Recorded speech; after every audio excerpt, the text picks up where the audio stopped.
오늘 요한복음을 이제 들어갈 텐데요. 기억해야 될 것들이 하나가 그 구성에 대한 부분이었잖아요. 그때 이제 7, 숫자 7에 대한 부분이 나와요. 그래서 성경에서 얘기하는 7은 뭐예요? 완전성에 대한 얘기입니다. 그래서 7에 대해서 계속 나오는 것을 좀 볼 수가 있고요. 그리고 아까 이제 서두에 나온 것처럼 요한복음부터 요한 1, 2, 3, 4 뭐 할 때 그거는 이제 제 관점으로는 사도 그 요한이 저자였다는 것이 그것은 이제 맞는 것 같고, 이제 그 요한계시록에 대해서는 좀 여러 문체라든지 끌고 가는 이제 그 상황이라든지 이런 것들에 대해서는 지금 아직 신학 쪽에서 많이 누가 썼는지에 대한 부분들이 남아 있어. 그래서 아마 저런 얘기가 있었으니까 그런 부분들은 나중에 자세히 또 다룰 시간이 있으면 굉장히 이제 이슈되는 부분이긴 하지만 다룰 수 있으면 하겠습니다. 그래서 그 초반에 그런 얘기가 있다는 것을 제가 짚고 가겠습니다. 보면 구성적으로는 마태복음도 보면 마태복음도 구약의 성취, 그래서 구약의 내용들이 보면 그려지게끔 구성을 해놨잖아요. 그리고 누가행전 같은 경우는 시간적으로, 공간적으로 확대되는 것들을 좀 쉽게 그러면서 대비시키면서 이렇게 했잖아요. 요한복음은 그거보다 더 깊어요, 사실은. 그래서 어떻게 보면 전문적으로 이게 나선형 구조라고 하는데, 나선형 구조를 이렇게 만들면서 예수님이 누구이신지 탁탁. 그래서 아까 보면 7이라는 숫자의 완전성을 이렇게 보여준다거나, 그리고 예수님에 대해서 예수님이 하신 말씀 여러 사건들이 많잖아요. 사실은 3년간 있었던. 근데 그 중에 굳이 왜 이것만 뽑아냈고, 그리고 우리가 그 교재에 보면 요한복음에만 나오는 그런 특수 자료들이 있잖아요. 그럼 왜 그것을 굳이 뽑아냈을까라는 것들이 사실은 우리가 좀 이해해야 될 필요가 있어요. 그냥 똑같이 써도 됐잖아요. 그렇죠? 근데 그 중에 우리가 지금까지 배워온 것처럼 왜 그랬다고, 첫 번째가 그 수신 공동체 때문에 이거를 전달해 주시면 그 공동체에 맞는 것에 대해서 얘기하고 싶었다는 거예요. 그래서 우리가 그 복음서의 비교 표에 보면은 마태복음은 유대인, 뭐 마가복음은 로마인은 이방인들, 기독교인들, 그다음에 누가복음은 이제 헬라인들, 그리고 이방인들 써졌다고 했고, 여기 보면 요한복음은 뭐 그 대상이 온 세상 사람이라고 했는데 그 대상을 조금 좀 좁혀서 한번 잠깐 찾아보는 시간을 좀 갖도록 할게요. 자, 우선 요한복음의 저술 목적이 요한복음 20장 31절에 명확하게 나와 있습니다. 우리가 한 목소리로 크게 읽어볼까요? 자, 앞에 써져 있습니다. 시작. 오직 이것을 기록함은 너희로 예수께서 하나님의 아들 그리스도이심을 믿게 하려 하며 또 그 이름에 힘입어 생명을 얻게 하려 함이니라. 이게 명확하게 나왔어요. 오직 이것을 기록함은 기록 목적이 그냥 나왔어요. 그래서 예수님께서 하나님의 아들 그리스도이심을 어떻게 하라고요? 믿게 하는 거예요. 그리고 믿고 그 이름을 힘입어 생명을 얻게 하는 것이 이 글의 취지예요. 이 글의 목적이라는 것입니다. 그래서 다른 그 복음서와 달리 구체적으로 굉장히 잘 드러나 있습니다. 요한복음은 그 표적과 어떤 그런 여러 강론을 통해서 예수님이 유대의 메시아, 즉 구약에 성취하신 구원자이심을 보여주는 동시에 하나님 아버지와 동일하신 하나님의 아들로서의 제시를 하는 거예요. 그분을 믿어 구원에 이르도록, 그리고 빛 가운데 거하도록 굉장히 장려를 하고 있습니다. 그러므로 요한복음의 주제는 뭐냐면 뭘까요? 자, 제가 여기 뭘까요? 힌트가 지 안에 있습니다. 믿음이라는 거예요. 그래서 믿는다라는 그 단어가 요한복음에는 거의 100번가량 나와요. 98번, 99번도 얘기해요. 100번. 그러면 다른 복음서에는 몇 번 나오냐? 그게 자료에 보니까 마가복음에는 11번 나온대요. 마태복음에는 14번, 누가복음에는 9번. 그러면 그거와 비교했을 때 굉장히 많잖아요. 그렇죠? 그런 믿는다. 근데 흥미로운 것은 이 믿는다라는 거가 동사로서 거의 100번가량 존재한다는 거예요. 명사로서는 한 번도 안 나와요. 거의 동사로서만 나오는 거예요. 믿는다라는. 그래서 독자들로 하여간 믿음이 능동적이고 적극적인 행위라는 그것을 얘기하고 있어요. 그래서 그 행위를 고양시키는데, 그것을 성취시키는데 이 목적이 있다는 것을 우리한테 보여주고 있습니다. 물론 그 요한복음서 언급되어 있는 그 믿는다는 표현이 꼭 구원을 얻는 믿음만 얘기하는 건 아니에요. 거기에 다른 것도 예수를 믿는다고 하는 사람들을 뭐 다른 표현을 지칭할 때도 나오지만 어쨌든 표적을 믿지만 주님을 떠나는 사람도 있어요. 그래서 그 믿음이 꼭 그런 걸로 나온 건 아니지만 어쨌든 믿음이라는, 그러니까 믿는다라는 그 동사로서의 그 믿음이 계속적으로 나와 있다는 것. 그래서 이걸 통해서 믿음에 대해서 읽는 독자들로 하여금 또 이거는 우리들로 하여금 한 번 더 생각해 볼 수 있다는 거예요. 다른 복음서와 달리. 그러면 이 복음서를 우리가 어떤 사람들한테 먼저 이 복음서를 읽게 해주면 좋을까요? 예를 들면 예수님은 좀 믿는데 믿음이 좀 약한 사람들이라고 하면 그분들이 어떤 거나 뭘 읽으면 좋을까? 그러면 아까 그랬잖아요. 초신자들한테는 차라리 누가복음. 그러면 좀 이런 상황인 사람들한테는 요한복음을 같이 읽어보면 어떨까? 이렇게 제시할 수도 있겠죠. 왜냐하면 믿음에 대한 것이 나와 있으니까. 자, 저희가 이걸 한번 보겠습니다. 요한복음 저희 9장을 같이 한번 우리가 아까 모든 사람들의 대상을 썼다고 하는데 이걸 좀 더 좁혀서 좀 보도록 할게요. 어떤 사람들한테 더 요한의 공동체는 어떤 공동체였을까 좀 추론할 수 있는 부분을 좀 보려고 하고 있습니다.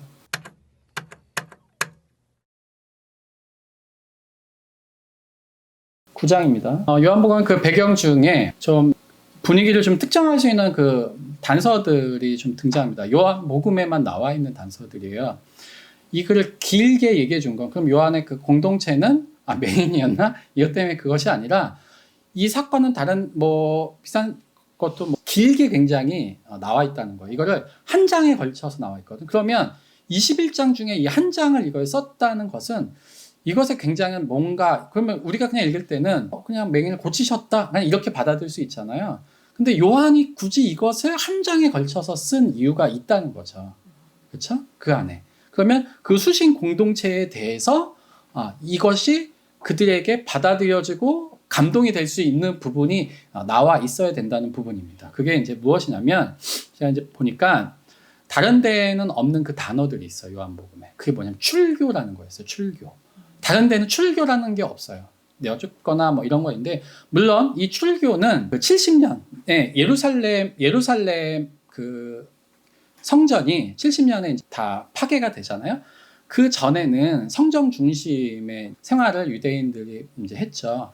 그 전에는 이제 출교가 있더라도 그 회당에서 물론 회당들 모임이 있지만 성전 중심이었고 거기서 그 예수님 당시에 출교는 뭐 잠깐 뭐 진짜 어떤 큰 소유나 여러 일들이 그 안 좋은 일들이 그들 안에서 이제 있다고 판단하면 잠깐 아니면 장기적으로 이런 걸 물론 있었지만 이게 실제적으로는 그리스도이시다라는 그것 때문에 출교했다는 것이 다른 데에는 사실 구체적으로 나오지 않지만 여기에 이렇게 나왔다는 것은 그때 그 있었던 일을 더 구체적으로 끄집어냈다는 것은 지금 요한 공동체가 그런 일에 당면하고 있다는 거예요. 그래서 그 일이 계속 반복적으로 지금 성경에 나와 있지만 나중에 12장에도 관리 중에도 그를 믿는 자가 많대 바리새인들 때문에 드러나지 말하게 못하니 이는 출교를 당할까 두려워함이라 이게 있죠. 그리고 예수님께서 또 얘기하신 거 16장 2절에 사람들이 너희를 출교할 뿐 아니라 때가 이르면 물론 너희를 죽이는 자가 생각하기를 이것이 하나님이 섬기는 일이라 하리라 그런 단어가 이게 딱 나오거든요. 자 그러면 이 요한복음이 언제 쓰여졌다고요? 대략 우리가 알 수 있게 AD 85년에서 90년 이제 이렇게 교재에 보면 나와 있죠. 어쨌든 90년 언저리에 쓰여진 것 같아요. 90년 후반이나 이제 그렇게 쓰여진 것 같아요. 그러면 보면은 예수님은 AD 이 당시는 30년이잖아요. 그러면 그 차이가 60년의 갭이 있었단 말이에요. 그 60년 갭에서 이거를 끄집어내서 더 구체적으로 쓰고 이 부분을 이제 그 쓴 이유에 대해서 우리가 조금 그 상관관계에서 좀 보자는 겁니다. 그래서 복음서를 읽을 때 예수님 당시의 상황에서 우리는 읽지만 이것을 쓴 시점, 그 AD 90년 그 중반으로 보면 그 쓴 사람의 제1차 독자들에게 그 이야기가 상관관계가 있어야 이 글이 다가와요. 그렇죠? 상관관계가 없으면 이 글이 안 다가오겠죠. 그래서 상관관계 있다라는 것을 전제하고 그래서 그 요한 공동체가 그 이 이야기를 받아들이고 요한이 이걸 썼을 때는 상관이 있을 것이다. 왜냐하면 요한이 이 이야기를 썼을 때 오늘 우리에게 읽으라고 쓴 건 아니잖아요. 사실 지금 여러분들에게 읽으라고 쓴 건 아니에요. 그렇죠? 누구에게 읽으라고 썼어요? 요한 1차 공동체 그 요한 공동체에게 읽으라고 쓴 거예요. 그래서 그런 입장에서 보면은 이 9장 22절의 그 출교의 문제는 예수님 당시의 주된 문제가 아닐 가능성은 많아요. 그런 문제가 있었지만 이것을 끄집어내서 이렇게 자세히 썼다는 것은 그 요한 공동체가 실제적으로 당면했던 문제다라는 것을 좀 볼 수가 있습니다. 그래서 아까 얘기했듯이 유대교가 AD 70년 이후에 예루살렘 성전 파괴 이후에 유대교가 그 성립해 나가는 과정 중에 있어서 그 전에는 성전 중심적이었어요. 그런데 그 이후에는 성전 중심의 유대교에서 사실은 이제는 말씀 중심의 유대교로, 토라 중심의 유대로 변해가요. 그것을 누구라 하면 바리새인들이 그렇게 더. 그래서 AD 70년 이후에는 우리가 그 교재에 보면은 그때 당시에 구성된 그 여러 교재에 거기에 바리새파도 있고, 유대 종파들이 사두개파도 있고, 그걸 한번 읽어보세요. 그 다음에 열심당원도 있고, SNF파도 있고, 예, 이렇게 있는데, 젤롯당원 있고. 근데 그 여러 가지 구성원도 있잖아요. 재밌는 거는 AD 70년 이후에는 바리새파 빼놓고는 이제 다 없어져요. 그 이후에는 점점. 그래서 아예 없어져요. 그래서 그 바리새인들은 말씀의 사심 중심으로 하려는 그 부분들이 있는데, 그래서 유대교가 점점 바뀌는데 성전 중심에서 어떻게 보면 그런 토라 중심의 유대교적으로 굉장히 바뀐다는 것을 우리가 볼 수 있습니다. 그래서 성경 중심의 유대교는 유대교적인 것인가 아닌가를 선명하게 가르기 시작했어요, 이제는. 그래서 점점 70년 이후에는 이게 유대교적인가 아닌가를 굉장히 선명하게 가리기 시작했고, 그러면서 기독교와 유대교가 완전히 분리되기 시작했어요. 그러면서 분리되기 시작했어요. 완전히 점점. 그 이후에 기독교인들이 출교당하는 일이 AD 70년 이후에 점점 비일비재하게 많아졌다는 거예요. 그 얘기는요. 자, 그래서 요한복음에서 출교를 이야기하고 있을 때 사실 요한 그 공동체 구성원들이 유대교에서 출교당한 사람들이 일부분은 구성되어 있거나 많은 사람들이 그런 것을 당하고 있었다라는 것을, 그리고 관계가 있다라는 것을 좀 볼 수 있습니다. 특히 그 16장 2절 같은 경우는 예수님께서 미래에 일어날 일들을 말씀하시지만 요한의 공동체는 그때 당시 현재 일어나고 있었던 거잖아요. 예수님께서는 AD 30년에 저것을 30년 경에 얘기를 하신 거잖아요. 미래에 이런 게 있을 것이다. 출교를 당할 것이다. 근데 이 글 쓰는 시점에서 요한 공동체는 그게 있었다는. 근데 우리가 생각하기에 출교 그러면 이제 출교가 뭔지 궁금하잖아. 출교는 쉽게 얘기하면 우리로 얘기하면 교회에서 쫓겨나는 거예요. 그러면 우리가 지금 생각하면 교회에서 우리 지금 쫓겨나는 게 다른 교회 가면 되지. 남천 교회 없으면 다른 그리스도 교회 가면 되지. 이렇게 쉽게 그럼 그쪽에서 그냥 받아들인다고 생각하거나, 아니면 다른 많잖아요. 장로교도 있고 감리교도 있고 뭐 성결교도 있고 많잖아요. 그냥 가면 되지. 이렇게 쉽게 생각하잖아요. 근데 이때 당시는 이 출교 이퀄 이제 영원히 당면 이때 당시는 출교 이퀄 그들의 삶은 끝이에요. 끝. 이 단일 어떻게 보면 종교잖아요. 예를 들면 제가 파키스탄에 갔는데, 파키스탄은 모슬림 국가잖아요. 쉽게 얘기하면 무슬림 국가잖아요. 그럼 무슬림 국가 종교의 자유를 일부 인정하고 있는데, 무슬림 국가 안에서 기독교인은 산다는 것이 어떤 거냐면, 우리 와서도 이제 말씀은 드렸지만, 거기가 그 문맹률이 제가 보통 50% 60%예요. 파키스탄 사람들이. 2억이 넘는 인구 중에 1억 명 정도가 글을 잘 몰라요. 말은 할 줄 아는데. 근데 그리스도인들, 파키스탄 그리스도인들의 문맹률은 90% 가까이 돼요. 왜 그럴까요? 왜? 송이야, 왜 그럴까? 성경 읽어서. 그래. 그들 주류에 무슬림이 돼야 되는데, 무슬림이 안 되니까, 무슬림이 안 된 사람은 주류에서 배제시키는 거예요. 그리고 핍박을 하고. 핍박 정도가 우리가 생각하는 그 정도가 아니에요. 애들이 학교 그냥 지금 좋아서 뭐 대학교 가잖아. 대학교 말도 가지도 못하죠. 그래서 초등학교 준이가 거기 무슬림 있는데 준이가 그 무슬림 초등학교에 들어가잖아. 밥 먹을 때 기도 상상도 못하죠. 어떻게 기도해? 어느 정도냐면 있었던 일 중에서 어떤 아이가 물컵을 마시려고 했는데 그 물컵 기독교 아이가 다른 아이 물컵을 했는데 더럽다고 걔 물컵에 손을 댔다고, 가라지 쓰는 물컵이에요. 손을 댔다고 얘기해가지고 애들이 집단적으로 폭행을 하거나 이런 일 비일비재. 그러니까 학교를 보낼 수가 있어요? 못 보내죠. 그러니까 못 보내니까 못 배우는 거예요. 그러면서 사회적으로 계속 도태되는 거예요. 그리고 물론 이제 경제적으로도 뭐 마찬가지죠. 그렇게 되는데, 이런 지금도 그렇게 한데, 예전에 유대교 안에서 그렇게 단일 종교 사회에서 경제적 생활도 되지 않고 아예 그들을 주류에 끌어들일 수도 없어요. 그리고 사회적 불이익을 계속 하게 되면 그들 자체도 계속 하층민으로 남거나 경제적으로 핍박당하고, 뭐 마찬가지로 무슬림도 테러도 그렇게 당하죠. 그런 상황인가. 우리나라의 출교랑은 다른 상황이다. 유대인의 출교는 그냥 그들 생활 기반에서는 끝이에요. 주류상에 올 수 없다는 거예요. 그런 건데, 그런 거가 요한 공동체에 보여진다는 거죠, 사실은. 그렇게 보여진다.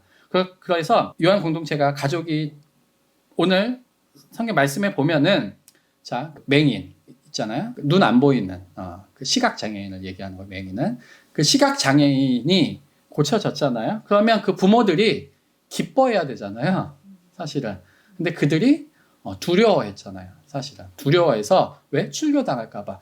그래서 아들 문제는 아들한테 얘기를 하세요. 저희는 뭐 그거에 대해 관여하고 싶지 않아요라고 생각하는 거예요. 왜냐하면 그 출교 문제 때문에. 그러나 그 맹인이었던 그 사람은 당당하게 자기의 그 고백을 할 수 있었던 거죠. 어차피 그 사람은 맹인으로서 살던 그런 사람이니까 뭐 내가 저기 출교를 당하다는지 그 전에 또 출교 당한 것처럼 살아왔기 때문에. 네. 자, 이것을 읽는 요한 공동체는 이 성경을 읽는 요한 공동체는 그런 당한 사람들이 출교를 당해서 이제 더 이상 그들과 유대의 그 공동체 안에 있을 수 없는 그 사람들이 이것을 읽었을 때 어땠을까라는 부분이에요. 그러면 이 안에 주된 내용들이 있었잖아요. 아까 제일 중요한 게 뭐였어요? 믿음으로 담대하라. 이런 부분이 있었단 말이에요. 담대하라. 그러면 오늘날 우리의 신앙과 믿음도 사실은 돌아봐야 된다는 거예요. 이 요한복음의 이 글을 읽을 때 저희가 그냥 예수님이 이렇게 했구나. 뭐 지식적으로 이런 것들이 있구나. 7가지가 뭐가 있구나. 이것이 아니라 이때 당시 요 단어들이나 요 상황들을 보면서 우리가 그럴 만한 믿음이 있는지 그렇게 하더라도 나중에 우리는 지금 굉장히 뭐 한국에서 예수님을 믿는 것은 너무너무 편하죠. 아까 무슬림에서 그래서 얘기했지만 거긴 찬양소리가 밖에 나가면은 안 돼요. 그래서 파키스탄 얘기할 때 예배 드릴 때 예배 앞에서 가이드들이 총을 들고 있어요. 예배 시간에는 공식적으로 그 사람들이 와서 총을 들고 그걸 가이드를 사는 거예요. 돈을 지불해서 사서 밖에서 총을 들고 혹시 모를 테러에 대비해요.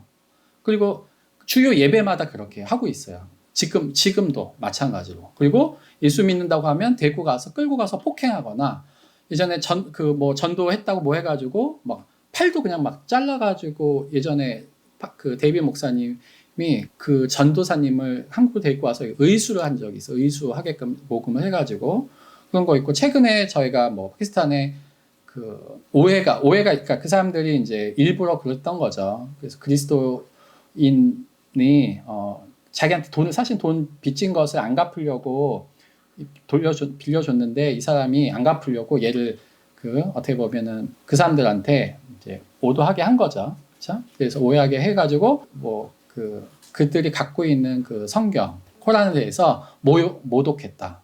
그걸 태웠다. 그래서 그걸 놓고선 그래서 거기 막 교회를 다 불 저지르고 크리스찬 말을 막 불 저지르고 난리가 났잖아요.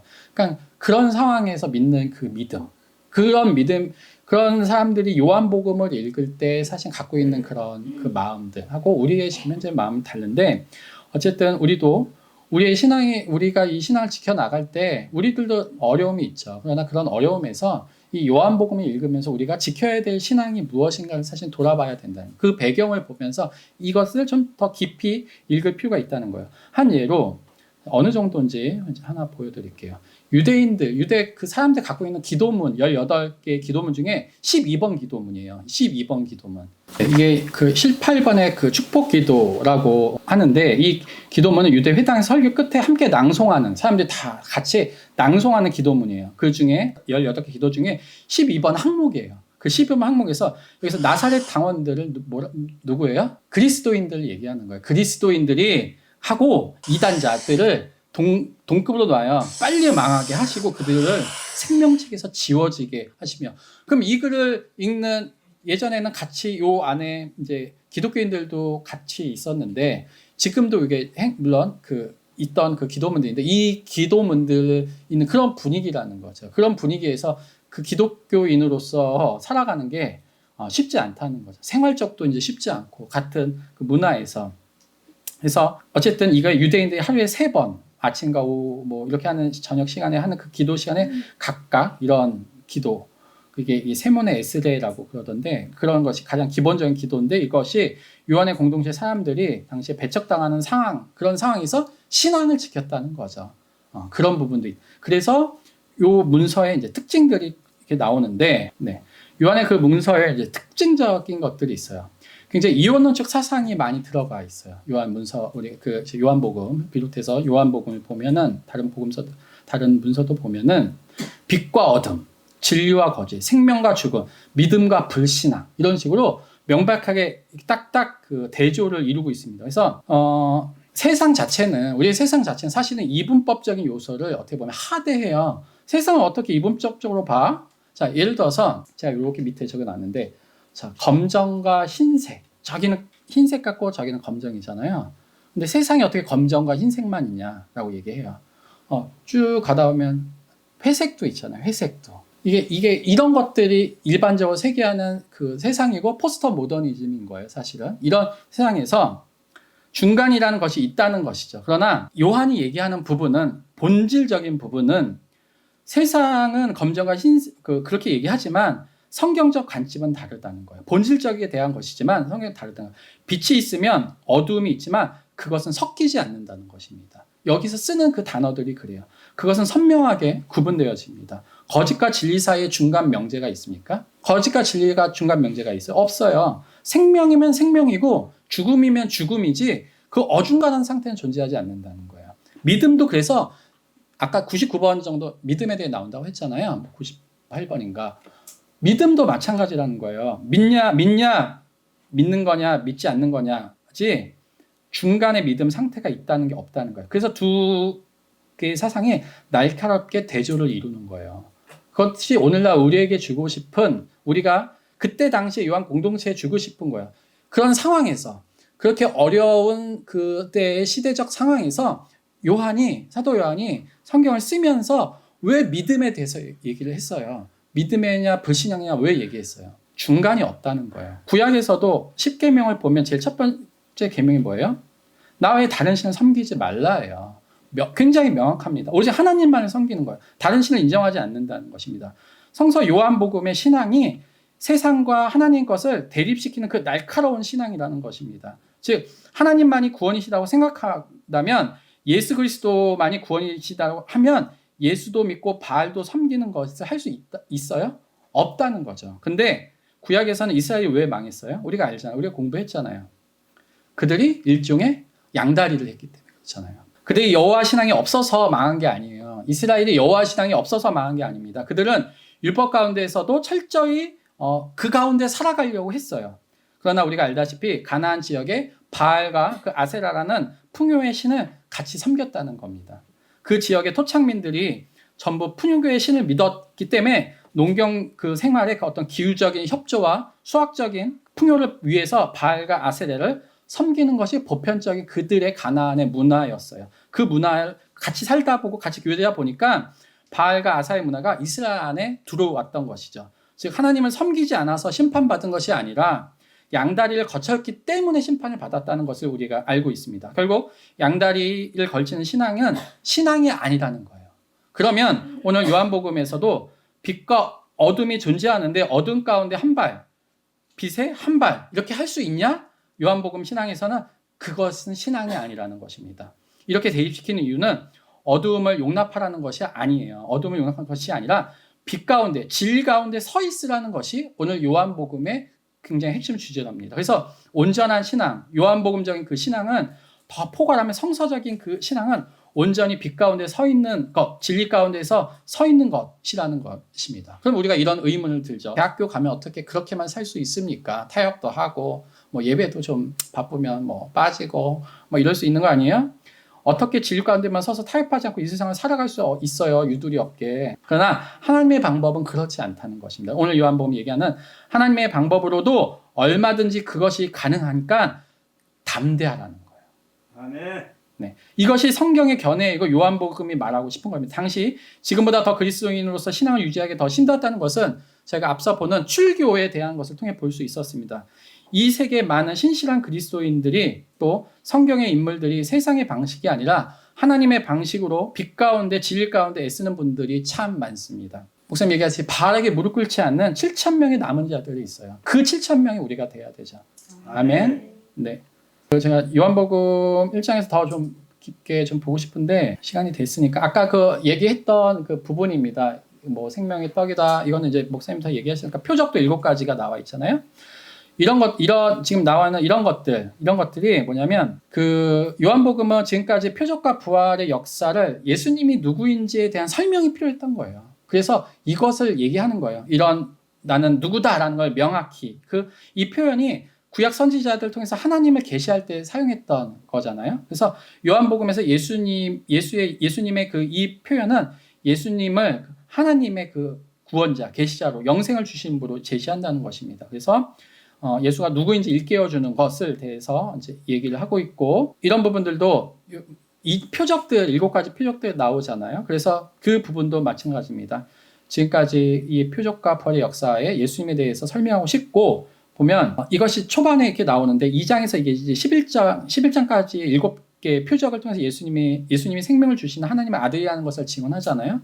13장에서 17장은 내면적인 그런 표적인 성령을 통해서 예수님을 증언하는 것이 나오고 있습니다. 성령을 통해서. 요한복음 14장 26절 한번 누가 읽을까요? 지유가 읽을까요? 그리고 소리가 15장 26절, 송이가 16장 13절. 그것만 한번 읽어봅시다. 하고 마치 26절. 이게 내면적인 표적, 예수님이 누구인지를 증언하는 것을 나오는 거예요. 성령을 통해서. 보혜사 곧 아버지께서 내 이름으로 보내실 성령 그가 너희에게 모든 것을 가르치시고 내가 너희에게 말한 모든 것을 생각나게 하신다. 아멘. 15장 26절. 내가 아버지께로서 너희에게 보낼 보혜사 곧 아버지께로서 나오는 주의 성령이 오실 때에 그가 너를 증거하실 것이다. 아멘. 16장 13절. 그러나 진리의 성령이 오시면 그가 너희를 모든 진리 가운데로 인도하시리니 그가 자유로 말하지 않고 오직 듣는 것을 말하시며 장래 일을 너희에게 알리시리라. 아멘. 네. 그래서 지금 7가지 표적 외에 뭐 계속 여러 가지 나오는데 13장 17절은 그 내면적인 표적인 성령을 통해서 예수님이 누구인지를 증거하시는 거예요. 마지막으로 18장에서 그럼 21장은 뭐냐? 최고의 표적 뭐예요? 십자가와 부활 사건이에요. 그것을 통해서 예수님을 증언하고 있다는 거예요. 요한복음에서 쭉 나타나고 있는 것이 이제 그것이라는 것입니다.